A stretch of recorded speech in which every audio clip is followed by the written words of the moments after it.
cover. And again, we're very happy that everyone's here and our Facebook Live group as well. In fact, we've received a lot of commentaries from our Facebook Live group. And remember the numbering system that Fred mentioned. If you have a question, remember the number, and toward the end there'll be a question and answer session. So, all right, let's continue with the second part of the talk. Okay, thank you, sir. Appreciate it. So, coming back now, the first question that I had with the chemical analysis was, did we get the lantastains we were hoping for? Right? I could have sent off this chemical analysis and it come back with, you got really great mushroom water. Did we actually produce anything? And indeed we did. We produced 12 different lantastains. One I want to mention there is lantasterol. This is actually being done right now for cataracts. So rather than going through cataract surgery, they put in drops of lantasterol and it dissolves the cataracts away. Inotodiol, we're going to talk about here in a little bit. So there's a lot of beneficial ingredients in chaga. There's a lot of beneficial ingredients in all medicinal mushrooms. Melanin, inotodiol, and superoxide dismutase, though, are important. Because, well, in fact, I'll explain why.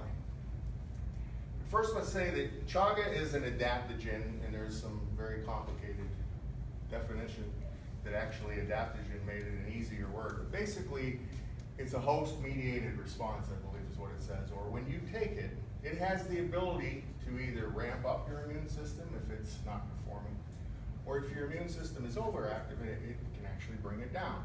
So it can either increase or suppress based on your body's homeostasis needs. This is what gives it the term immunomodulatory. And I'm going to give you an example of this later on. Regular chaga use, again, taking it every day helps relieve stress, trauma, anxiety, and fatigue.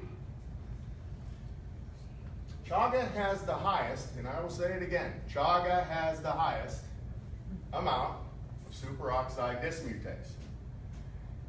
Has 25 to 50 times more than CoQ10, sorry, CoQ10 people. Juices, vitamins, fish oils, beta carotene. Chaga has 35,000 individual units of superoxide dismutase per gram. So per 1,000 milligrams, if you took a 1,000 milligram capsule. The next one, the next two on the list are both mushrooms again. One of them is reishi. They're down at 1,400. When you get the CoQ10, fish oils, vitamins, you're in the hundreds.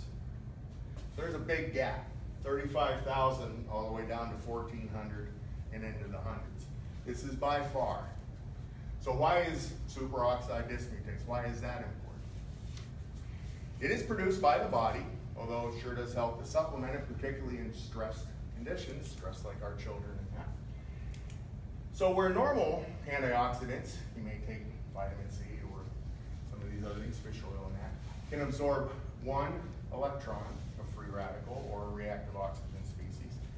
Superoxide dismutase can absorb 3. So it's doing 300% more work than any normal antioxidant. And that's the key. This thing can really go through and clean house. Where does it do its best house cleaning for us, I think, is in the mitochondria.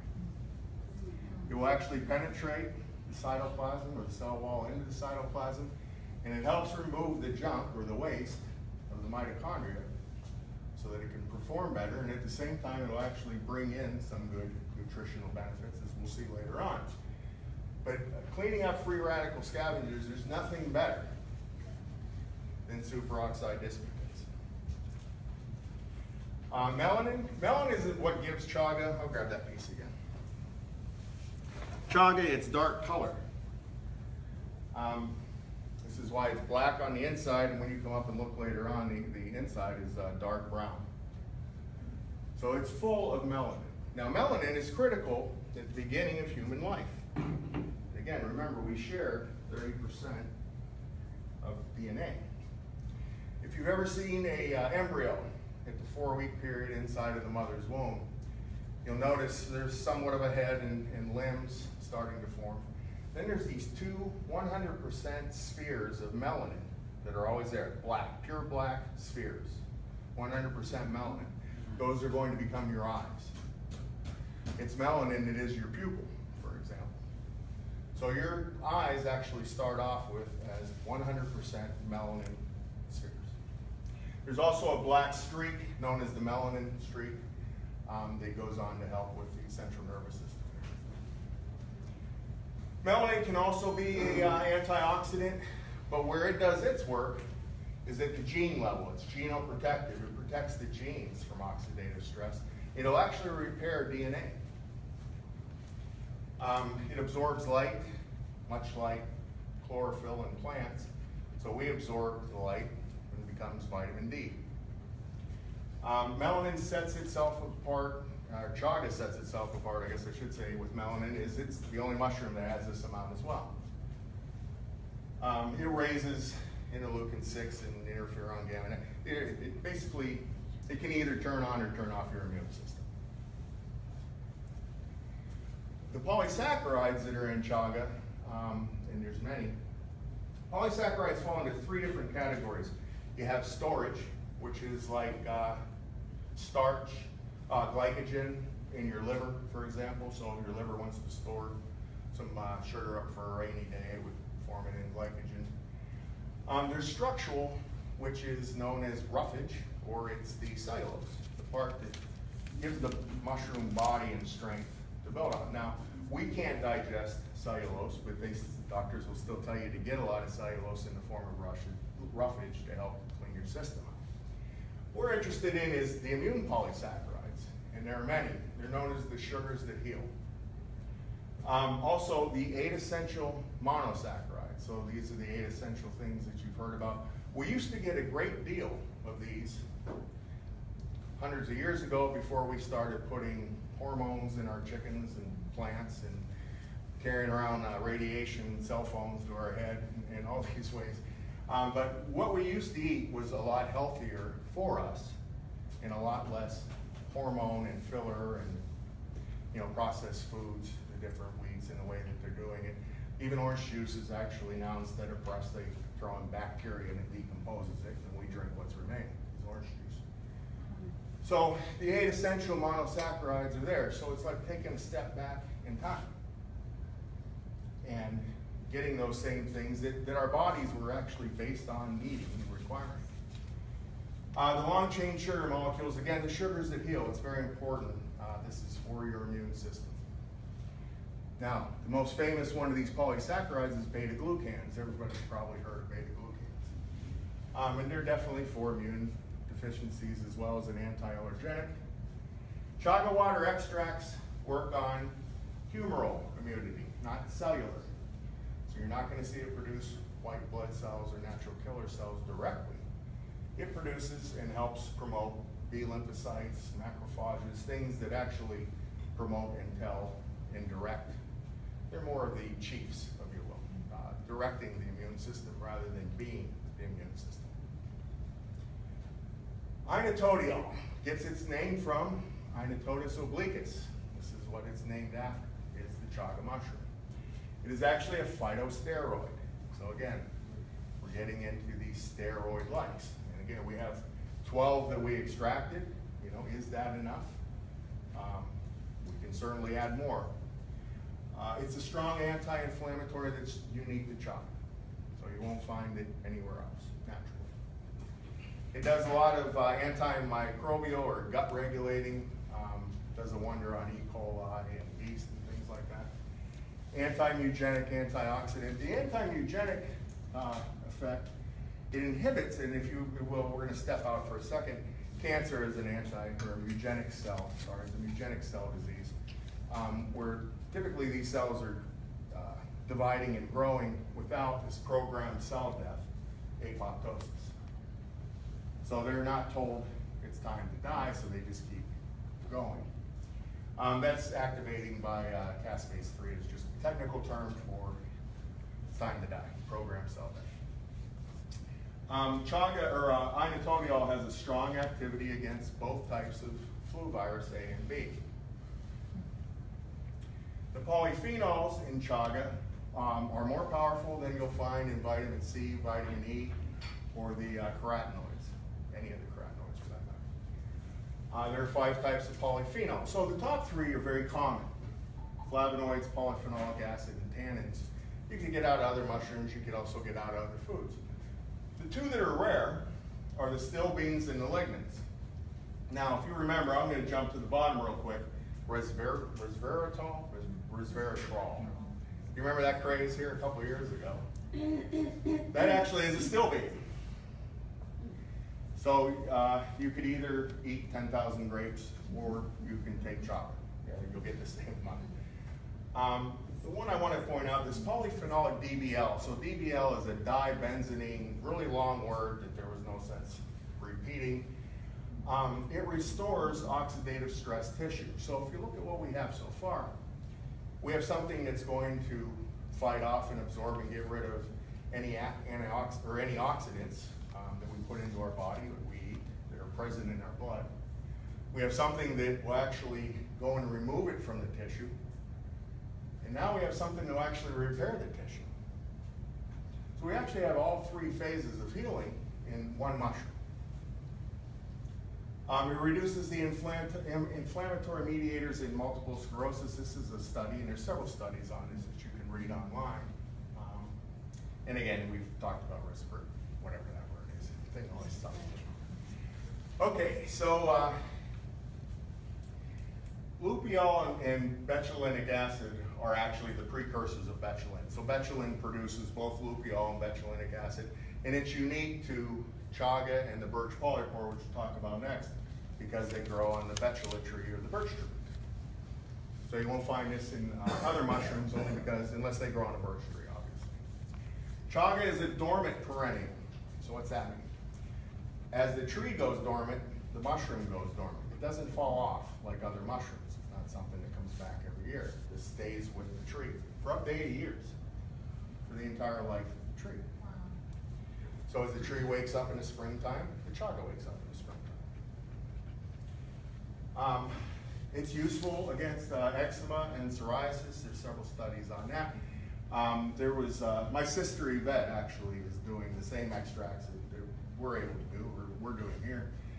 And a friend of hers, he actually had some knee surgeries that went bad. So he was interested in taking the chaga to see if he could reduce the pain in his knees. But he also had 2 small patches of psoriasis, and that was the first thing that went. And the next thing was he was seeing a doctor for high blood pressure. He was 180, 190 over 90 something. The next time he went to the doctor was 117 over 68 or something like that. Still had the pain in his knees, you know. They continued to take the chaga. It took about a month for finally the pain in his knees to go away. But he was taking it, nothing else, for everything else that was helping. It has 100% inhibition of all flu viruses, but including the swine flu. So if you remember this from about 5 or 6 years ago, there was the swine flu H1N1 outbreak. Over in Europe and certainly in Asia, they were using chaga. It helps with your liver, kidneys, gallbladder, vision. We'll talk about in a little while. Blood sugar, blood pressure, things like that. A couple things to say, and I'll cover the blood thinning coming up. If you're on basically insulin, you'll want to be careful that you don't go into some kind of an anti-diabetic shock or something. Chaga will lower your blood sugar, and that's exactly what the medicine is you were given to do. So check with your doctor before taking chaga. If you're on that, I should qualify that up front. Blood pressure, again, blood thinners, things, blood pressure medications.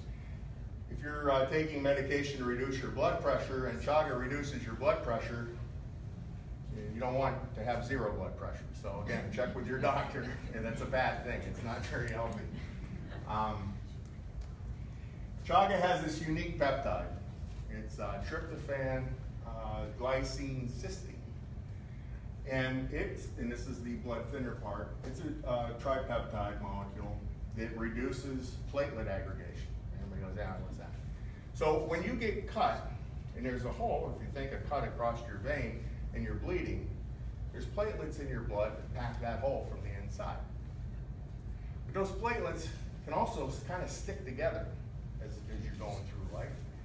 And if a bunch of them stick together enough, similar to cholesterol, you get basically a thrombosis. If anybody's ever heard of deep vein thrombosis, that's what that is. That's the platelets gathering up and stopping blood flow. Now, of course, this can lead to heart attack, stroke, embolisms. So this unique peptide that chaga has that the other mushrooms don't would actually makes those things so they won't stick together. Makes them non-stick proof. How's that? Chaga also contains this high molecular weight small polyphenols, or small phenolics actually. So everything else we've talked about has been for reactive oxygen species, or it's been against these free radical scavengers, which are usually oxygen. This one will actually pick up the hydroxyls, so which is very tough. So oxygen is a -2 molecule, so it's easy to find. When you get into a hydroxyl, so you have basically an oxygen and a hydrogen. To give you an example, another hydrogen coming along would bind with that and make H2O, or water. But if you remove one of the H's, now this OH wants to go find something. And this small phenol can actually grab it and remove it. It's the toughest of the oxides, if you will, to remove from our body because they're so well hidden. But these small phenols can do that. Saponins is an anti-inflammatory. Again, good blood circulation, lowering your pressure and reducing bad cholesterol, your LDL. Chaga extract also restores acetylcholine. So this is for brain function, higher brain function, particularly memory and learning. Chaga relieves asthma. Now here's the example I was going to give you. You read the paper and it says it inhibits the expression of phosphor P38 MAP kinase pathways. Okay, so I make a mental note of that, that's what it does. I read the next paper and it says we were able to see that chaga is able to express the phosphor P38 MAP kinase pathways. And that's okay, wait a minute. So one of them is inhibiting it, one of them is promoting it. Maybe I got the first one wrong. No, indeed, that's what immune modulating means. It's taking the same pathway and either turning it on or turning it off, depending on what we need. It demonstrates significance in hyperglycemic, anti-lipid peroxide. That's diabetes, basically. It takes care of type 2, probably even some type 1 diabetes. Again, if you were on some kind of blood condition medicine for that, you'd want to consult your doctor. Chaga inhibits the inflammatory cascade effect. So this would be like HIV, for example. Certainly, I guess MS would fall into this category of a runaway immune system. So the initial immune response was fine, but then all of a sudden it kept going. Even though the conditions went back to normal, it kept going. Some, Dr. Navio, for example, would say this is the autistic condition, is a runaway immune system. Something turned it on, and that was fine, but when it was all clear, somebody forgot to tell it to turn off. It also protects against the neurotoxins which relate to Parkinson's. So the vitamins A, B1, B2, B3, and K, fairly high amounts, obviously vitamins we need. Vitamin D2. D2 is a very interesting, it's ergosterol, very interesting form of vitamin D. First of all, vitamin D, what do you need vitamin D for? So if you're taking calcium, for example, but you have low vitamin D allows your intestinal tract to absorb calcium, manganese, and phosphorus. If you don't have enough vitamin D, you would pass it right through. So when you have somebody who has a poor calcium absorption, you wouldn't give them more calcium necessary, you give them vitamin D. Therefore, they can absorb what they're taking in. You see a lot of times in these autistic things, they'll give 3,000 milligrams of vitamin C and then check the urine and 3,000 milligrams of vitamin C.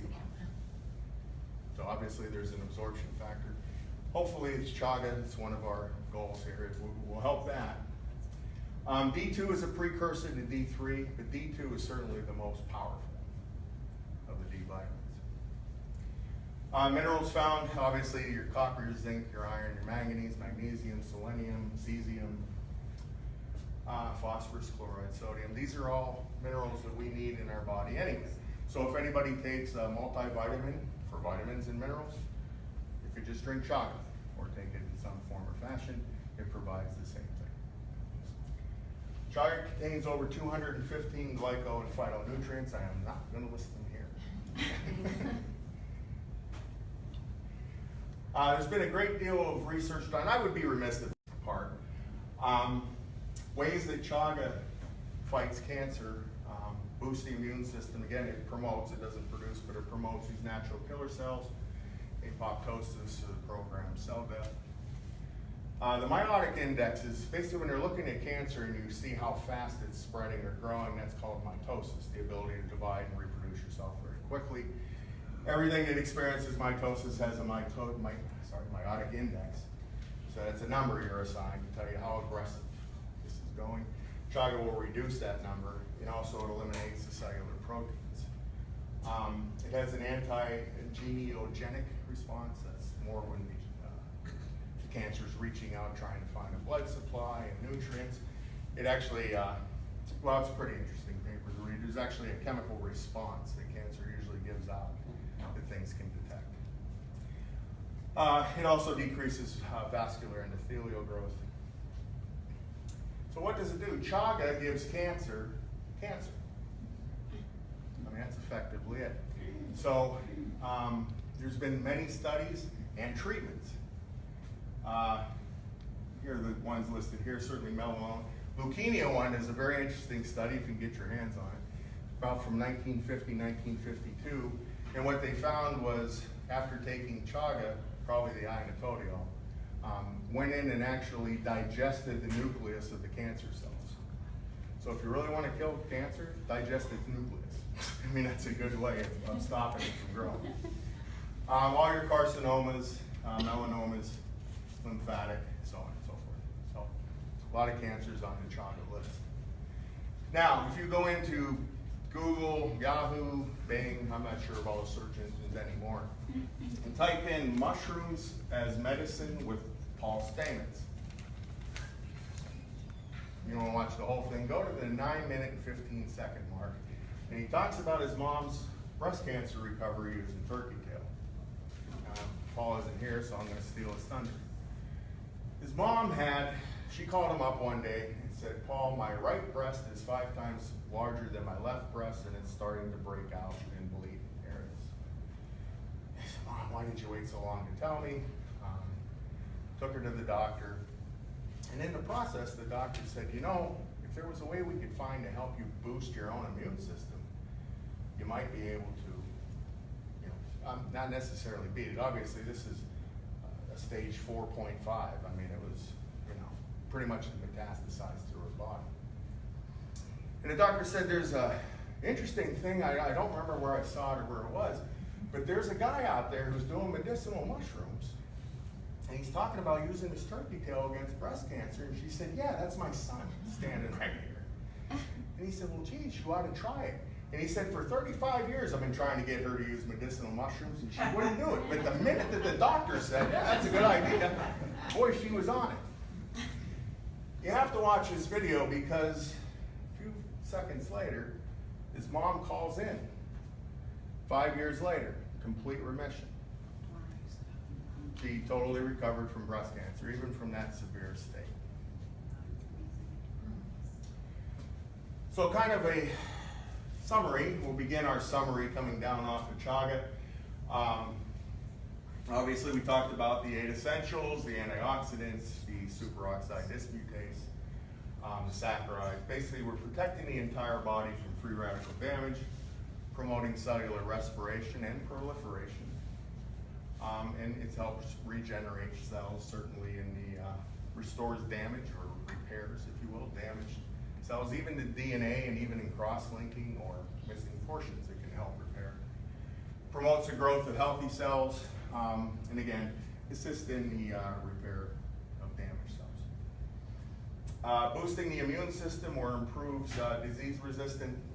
I don't know if any of you have heard of Epstein-Barr, but that's actually a virus that chaga is known to take care of. And malaria is a parasite. So chaga is actually used as a treatment for malaria. For the gut microbiota, gastroprotective, if you will. Well, these are all familiar, I'm sure. Gastritis, colitis, Crohn's disease, irritable bowel syndrome, celiac disease, candidus or yeast problems, any digestive issue.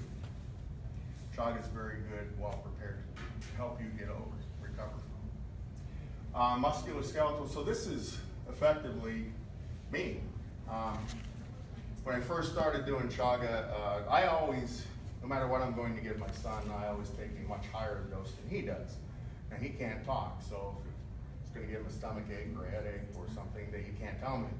So I take a high dose, a very high dose ahead of him. So we were planning on giving him maybe 1,000 or 2,000. So I took 20,000 milligrams of Chaga a day, every day for 21 days straight, which was 40 of those little capsules. Boy, was it a lot of fun trying to choke down 40 capsules every day. Now, I didn't think of myself at all. I was thinking of my son and your children and others like him. But all of a sudden, all the pain in my neck went away. Now, I was just getting ready to schedule surgery. Would be my third surgery on my spine. And I had already gone through the MRI and everything. They saw some areas of concern that they were going to go after. I actually canceled it. And it was kind of one of those, geez, I know as soon as I cancel this thing, I'm going to wake up tomorrow dying. Well, that was May of last year, and I've been 100% pain-free ever since. So it treats osteorheumatoid. My mother-in-law, for 35 years, suffered with severe rheumatoid arthritis. Basically, is reduced to being in a chair, except for going to bed, going to the bathroom. She's been taking it, and she's been running around like one of those little robots. Certainly gout, immune compromised, or muscular cellular dysfunction. Chronic fatigue syndrome would be another one. Most problems with the respiratory tract: pneumonia, tuberculosis, asthma, COPD, other lung disorders. Again, these are the more common ones people have heard of. Cardiovascular related problems, arteriosclerosis, arrhythmia, stroke, coronary. And then the lymphatic cancers and the cancer immune, your lupus, your Hodgkin's, leukemia, Castleman's, etc. So in summary of Chaga, here's the main thing. You can read the rest. Is this too good to be true? Because it solves just about everything, right? I mean, surely this is... Okay, no it's not. But here's how you're going to know. There's going to be two people that end up taking Chaga. Sister Yvette's babysitter, uncles, whoever, that have been suffering, particularly on like the COPD. And my aunt, who never smoked, had probably some mild form of asthma. We're just going to the mailbox and back. And again, she's got a long driveway. Let's give her the benefit of the doubt. She had to take breaks along the way. And it was what people refer to as catch her breath. What that means is you're fatiguing your muscles because there's not enough oxygen, so you stop and you breathe and rejuvenate.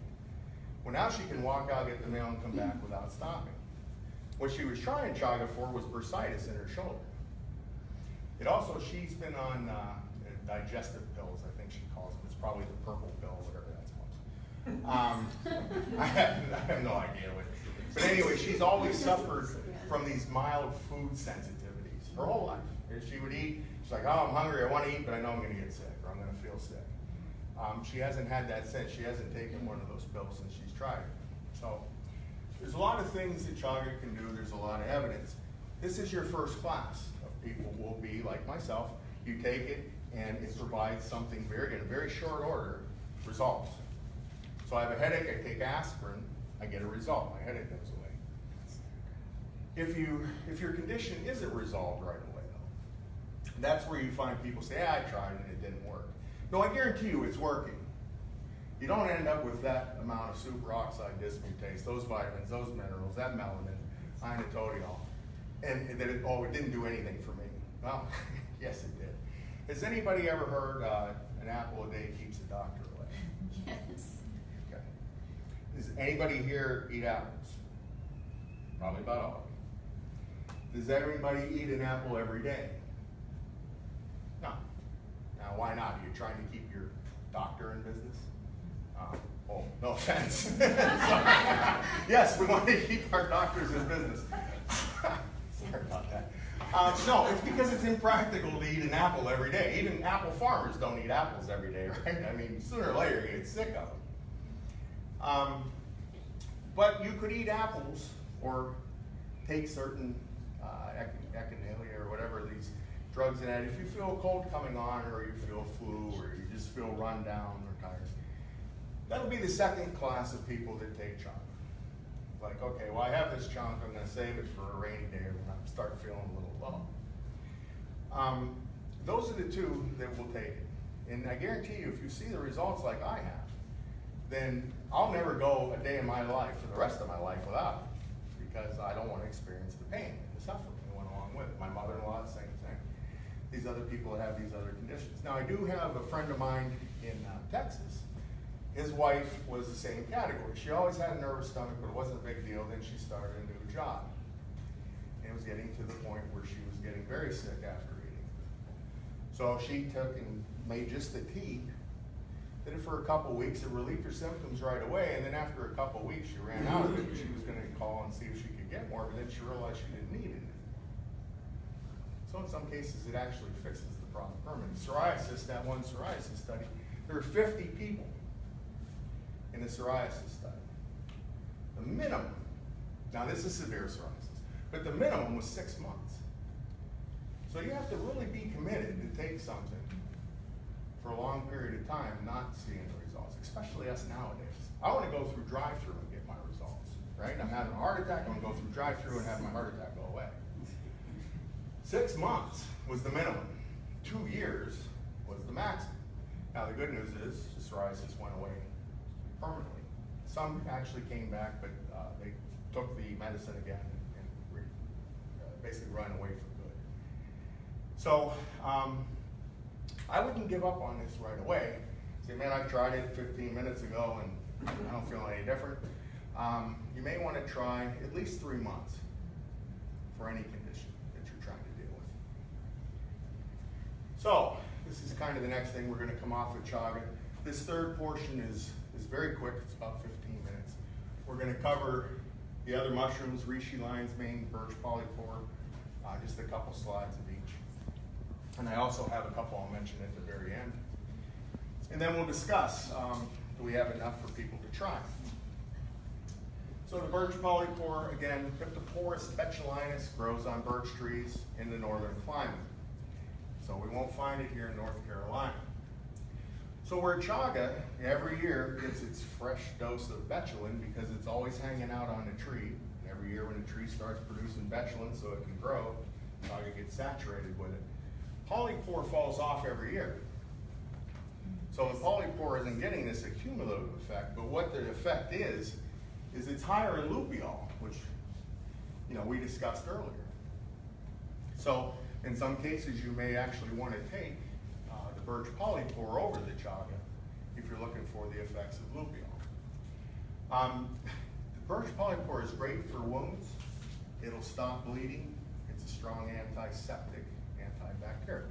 So if you're out in the woods and you cut yourself, you can take and just trace in that underneath white section a rectangle, peel the skin, wrap it around your finger. It'll not only stop the bleeding, but it acts as a band-aid. It adheres to itself. And people say that it'll actually not leave a scar, no matter how deep the cut is. I haven't tried this myself, by the way, so I'm just taking that for their word. It contains a particular antibiotic called piptamine, and that's unique to itself. So I haven't had a lot of chance to dive into piptamine, but it is good against cowpox and yellow fever. That's what they use piptamine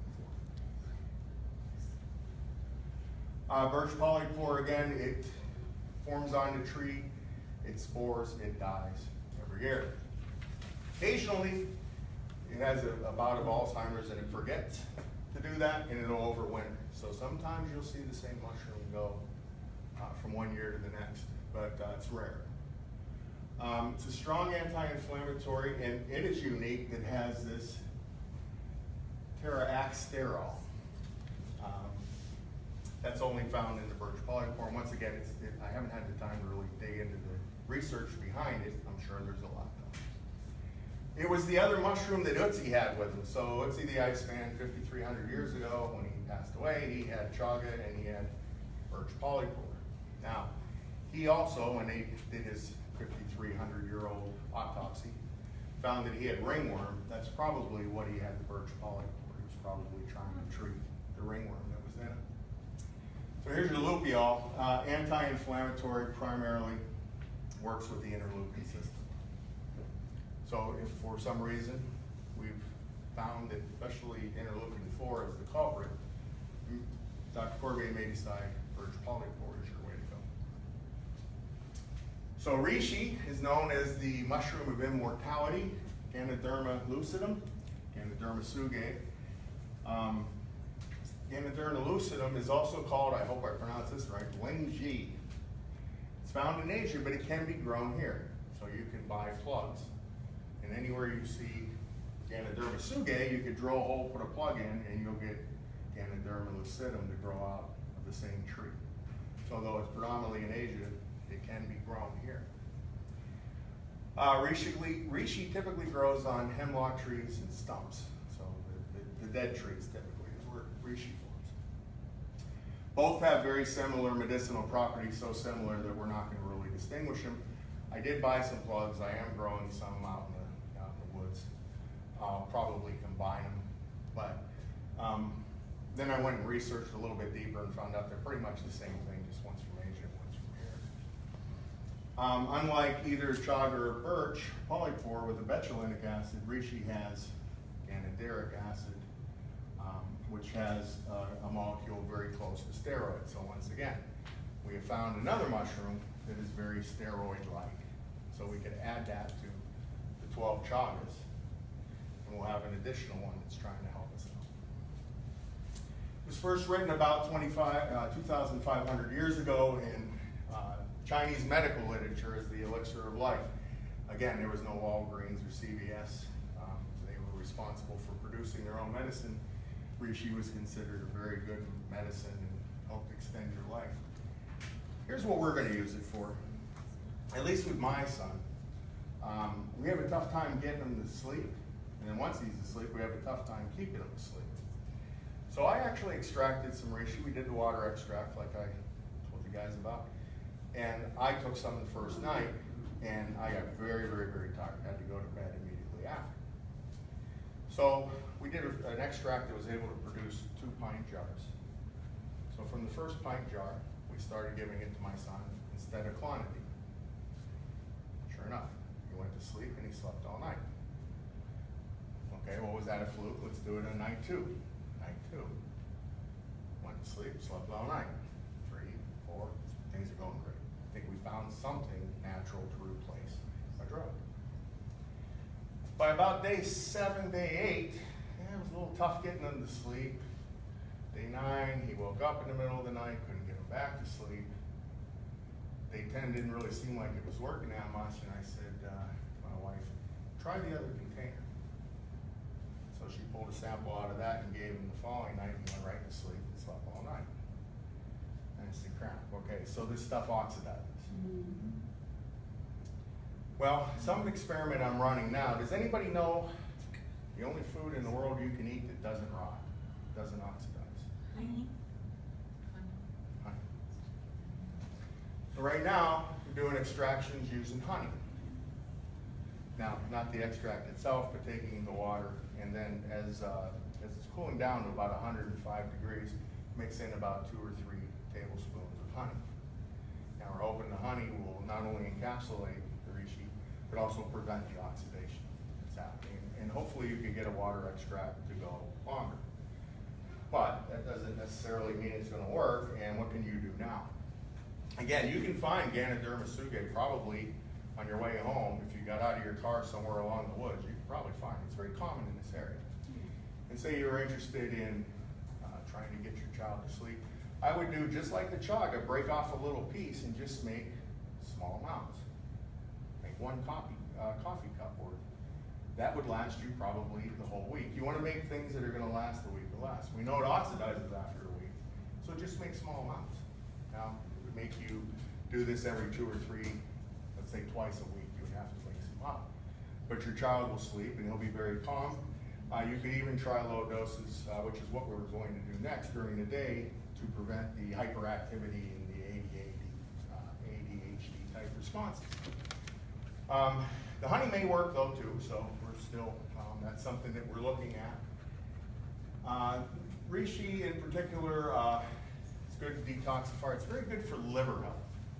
You'll see a lot of papers on its ability to not only protect, but rejuvenate, even like sclerosis of the liver. Assuming you're willing to quit drinking now, you could take reishi and it will actually repair very, very, very damaged livers, including a lot of the cancers.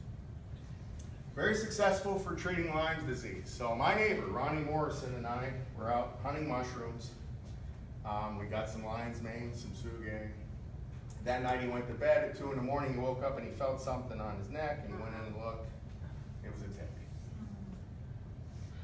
Pulled it out, and by the next morning already had the bullseye. So he went to the doctor, they did a blood test, sure enough you have Lyme's disease. So they put him on antibiotics right away. We'll see you back in a couple weeks. I'm back in a couple weeks, still had Lyme's disease. Well, in the meantime, I was looking, basically doing some research online with reishi, and come across this patent that this doctor and this mycologist or botanist, I don't remember, have a patent for using reishi against Lyme's disease. And I said, look, I can duplicate. That's the beauty of a patent. The purpose of a patent is to teach. And that's exactly what it did. It taught me how to make this extract. I said, I could certainly do that for you if you like. If you want to try it. He said, sure, I'll try it. So he went through his second round of antibiotics. And he took, now in this case I just used the alcohol, so he was taking shots. Just for a few days, a shot or two a day for just a couple days. And when he went back, the Lyme's disease was gone. Oops. So, I wasn't going to tell him, you know, you shouldn't take those antibiotics that the doctor gave you. Trust the mushroom. You know, not that guy anyway. Could be a combination, could be nothing. Or it could be that the reishi actually did, by solo, cure his Lyme's disease. We don't know. Certainly nobody wants to get Lyme's disease just to prove one way or the other, but it's something to keep in the back of your mind. The ganiduric acid is very effective against allergies. All allergies: mold, pollen, food, cat, dog, husband. Every allergy that you can possibly come up with. I'm kidding about the husband, by the way. It's useful against shingles and chemotherapy. So anytime that you're getting radiation, reishi can go through, absorb, and also repair radiation-affected things. So they use it a lot of times in conjunction with chemotherapies. There we go. Hericium erinaceus. If you're going to pay attention to anything during this presentation, this is it. This is the big one.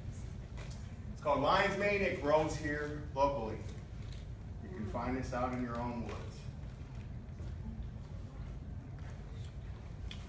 Lion's mane can be found, and when it's a full edible, so you can take this right off the tree, fry it up in a pan. It tastes just like shrimp or crab meat. So a lot of people who have shellfish intolerance, of course, if they would have taken the chaga, they'd have gotten over the allergy, so they could eat shellfish again. But they'll actually use lion's mane and substitute. It's basically shrimp scampi with the shrimp removed, or some of your pastas and that. It tastes exactly like shrimp or crab. It contains, I'm going to try it here, heracinone and erinacine. Here's the thing. They both pass the blood-brain barrier. So lion's mane will enter your brain. Promotes myelation or remyelation of cells. So there are some conditions where your cells are being unmyelated and therefore no longer to communicate or transmit properly. This will actually repair that. It develops these neurite-bearing cells, which Dr. Corbet could probably tell you better than I, and it forms adrenal nerves. So if you're having adrenal failure, adrenal problems, will actually go and repair those. The next subject says it promotes the formation of nerve growth factor. And it relieves depression and anxiety through this nerve growth factor. How? If you give nerve growth factor, say you had some condition, and Dr. Cormier said, we're going to give you some nerve growth factor, you could take it. You can even take it intravenously. Nerve growth factor cannot pass the blood-brain barrier. If you got something that passes the blood-brain barrier, it'll talk the brain into producing nerve growth factor. This is a big deal.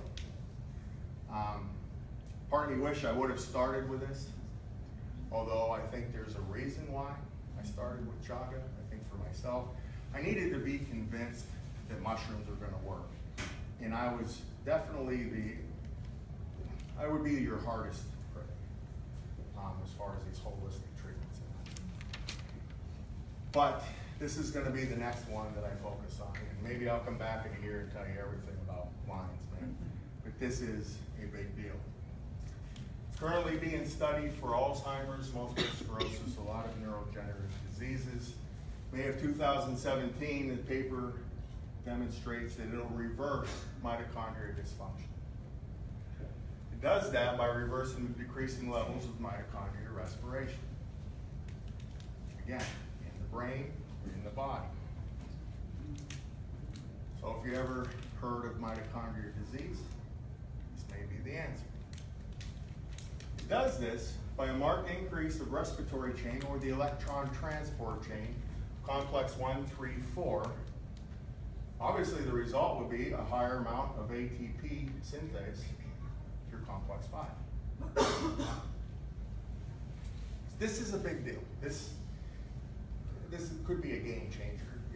If this is true and those studies are true, I believe all of us, probably all of our conditions, or the reasons why we're here, everybody's here for a different reason, is from Alzheimer's to autism to Parkinson's to multiple sclerosis to muscular dystrophy, name, is all related to mitochondrial dysfunction. At least to some level. Not a full disorder, not the full disease, but some form of dysfunction. Dr. Navio's paper basically deals with, and his work deals with, cell danger response. He's talking about the mitochondria being damaged, sending out cytokines, so the rest of the body doesn't want to. Again, in the brain and everything, you have, instead of just wires, you have chemistry. Well, you don't want to transmit any chemicals with a disease part, so we're not going to talk to him. He believes that's what autism is. If this is true, and we can dig down deep and figure out how to do different extractions of this would be a big deal.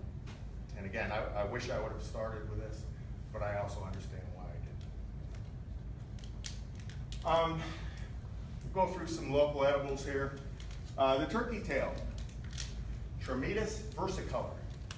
This is the one that Paul Stamets, and because of what happened to his mom and the fact that he got on a TED Talk and said, hey, here's what happened to my mom, caused such a national uproar that the National Institute of Health spent $2.3 million in 7 years and came to the conclusion and the suggestion the turkey tail should be used for breast cancer stages 1 through 3. They actually approved it after the results of their finding. Grifola frondosa, I'm really good at this line, but I'm always good at the Japanese name, maitake, also known as hen of the woods. So you'll see these again, you'll see these here. It contains a unique polysaccharide called diffraction, which helps with the kidneys, renals, bladder. It helps with gallstones, obviously the carcinomas of the cancers. Anything that you have problem going on with your kidneys, that's what you want to take. Now there's another mushroom local that's called chicken of the woods. Doesn't look anything like this. It's yellow, kind of a fan thing. It has no medicinal values, but I'll tell you, if you find it when you're out hunting for mushrooms, if any of you do, if you take and cut that off of the tree, take it home and wash it, the harder inner part, if you fry it up, tastes just like chicken. And the outer part tastes like a cross between mashed potatoes and squash. So as you pointed out earlier, let your medicine be your food. Well, you can actually enjoy your medicine, by eating chicken and mashed potatoes. These are local, and they're both, turkey tail is not edible, but it's a local mushroom that you would extract. Hen of the woods is edible, you can eat it like that. Usually it's fried. Lentula eidos, shiitake as it's known. This is the second most cultivated, second to the button mushroom in the world. Very popular in Asian cuisine. It heals chromosome damage from the lentinin, or what it's named for, and it also contains linoleic acid, would help against food allergies or food sensitivities. Now on the right I show you what it looks like on the tree, but on the left, that's actually a chunk of wood. So there's companies out there that will sell you a piece of wood with the spores already drilled and placed in and ship it to your house, and you can grow these at home. You can grow reishi, you can grow lion's mane, you can grow hen of the woods, you can grow any of these mushrooms at home on an inoculated log. So if you look on the internet for log inoculation, mushroom log inoculation, you'll find companies that'll sell them to you for a pretty reasonable price. And you have to water them, everything like you would a plant. But you can actually produce your own mushrooms right in your own house. The last one here, Pleurotus ostreatus, is known as haritaki. The oyster mushroom, or there's also a large oyster mushroom. These again can be found here. It's very distinct. You'll know it when you see it. It has a very strong antibacterial, the bad gut microbes, and again your E. coli, streptococcus, yeast, different things. It's also known for its cholesterol lowering capabilities. So again, if you have high cholesterol, or you suspect you have a strong stomach ache, it's lasted a while, you could actually grow those at home, or go find them, cook them up and eat them, and it should reduce your symptoms or eliminate them completely. So there were all the answers. Hopefully I gave you sufficient answers to these questions that we asked in the beginning, and our next thing will be a discussion of how do we proceed if we do proceed. Thank you very much.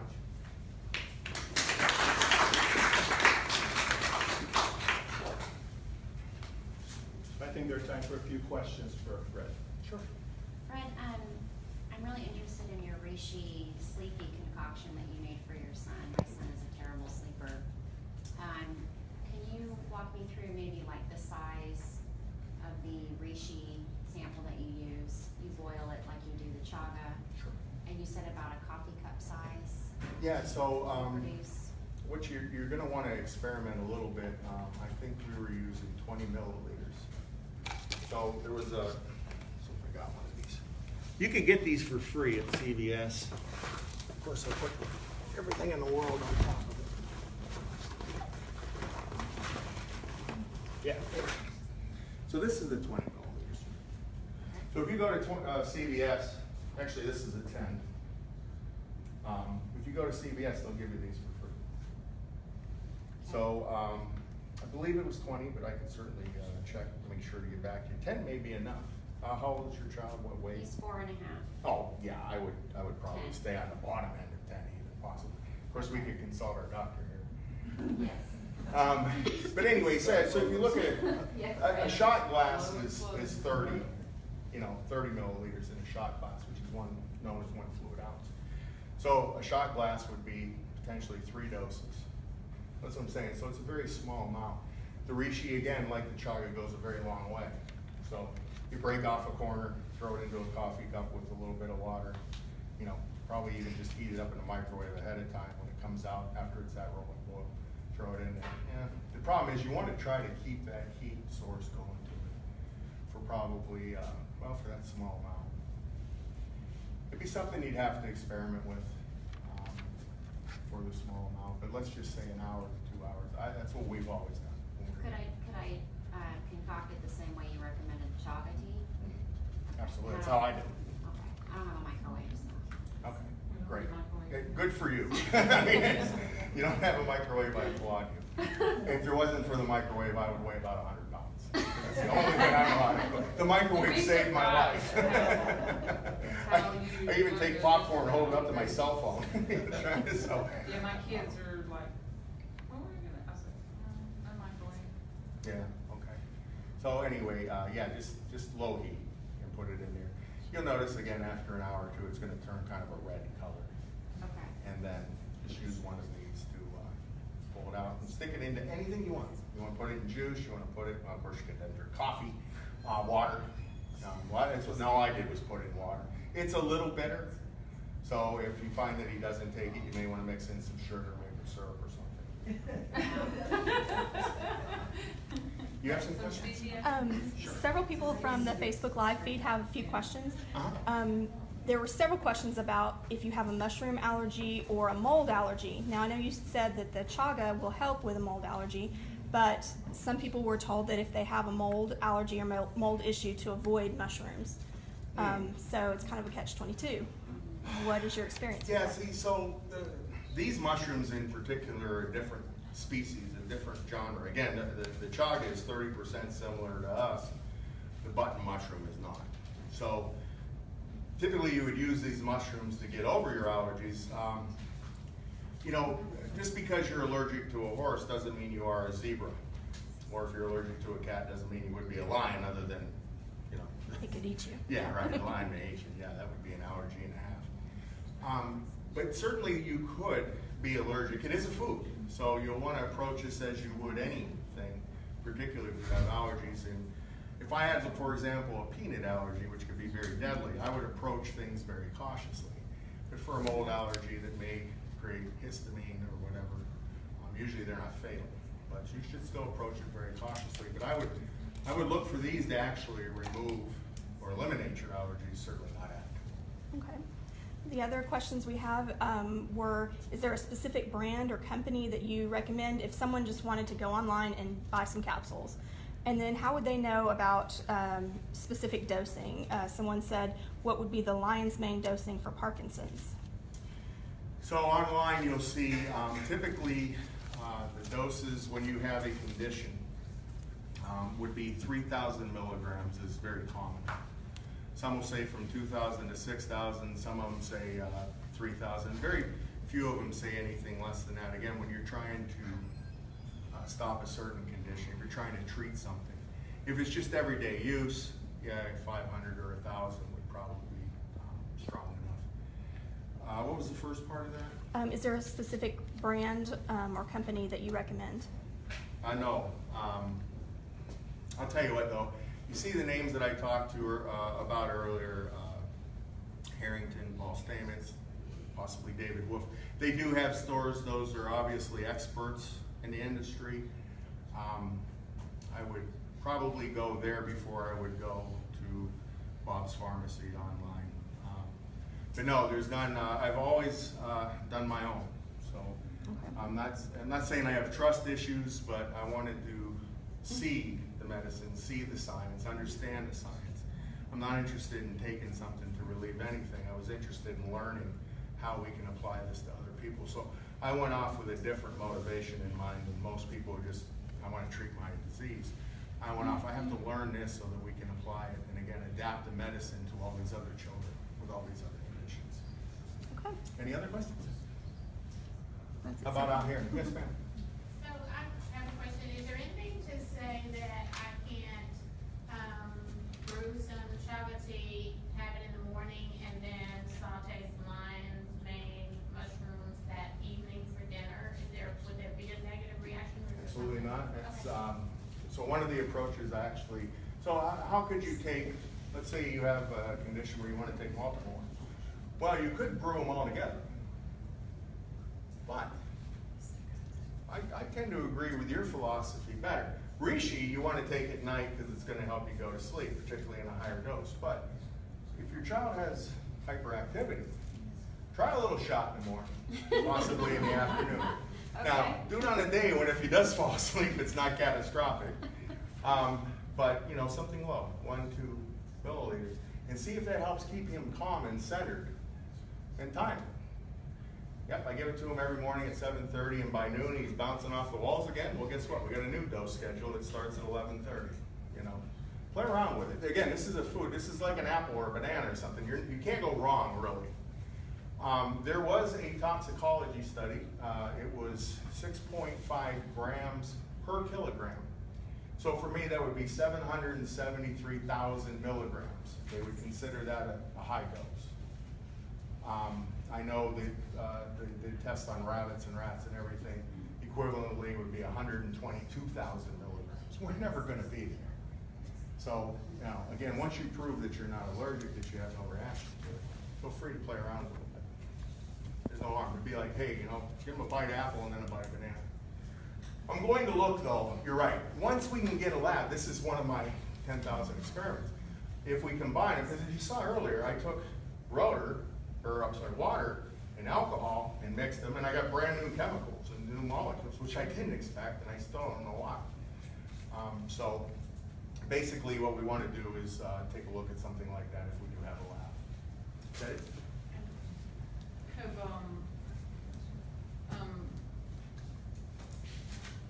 like yourself, I have a child, diagnosed with autism.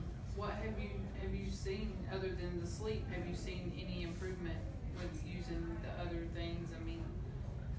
Yeah, so the improvements we've seen so far have been fairly minimal. I can actually, we're out of time, I can discuss them with you as soon as we're done. Okay. And you do, if you don't mind. Okay, thank you very much, and thank you guys very much. I appreciate it. Once more, we'd like to thank Fred. How many people thought that the talk was very useful and learned something? And one thing I hope is certain is that you will never look at medicinal mushroom the same way again. I know I will not. I think that the medicinal mushroom is very important. Do you have pain? Anyone here has pain? Do you have autism, family member with autism, benzodiazepine withdrawal syndrome? Do you have neuroimmune, autoimmune encephalitis, PANDAS, PANS? I could name a long list, but these all can respond safely to medicinal mushrooms. We'd like to thank Fred for doing an outstanding job. Again, this was on Facebook Live, which can be seen later on for people. We think that this information is useful.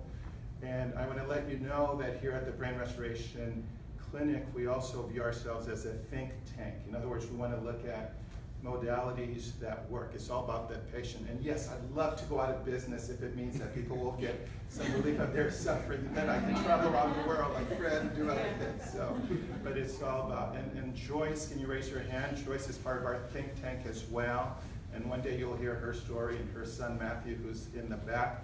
It's all about coming with real solutions for real problems. And yes, the solution is there if we know how to look, how to research. We believe in research, evidence-based, and we believe in the relief of suffering. One day, the time will come when we'll be able to say, this is what you need with genetics, with proper evaluations, and then zeroing in on the type of ailment present with the right type of treatments with medicinal mushrooms and other similar interventions. So thank you again for coming, and we'll continue having talks like this, and rest well. Thank you. Thank you for having me.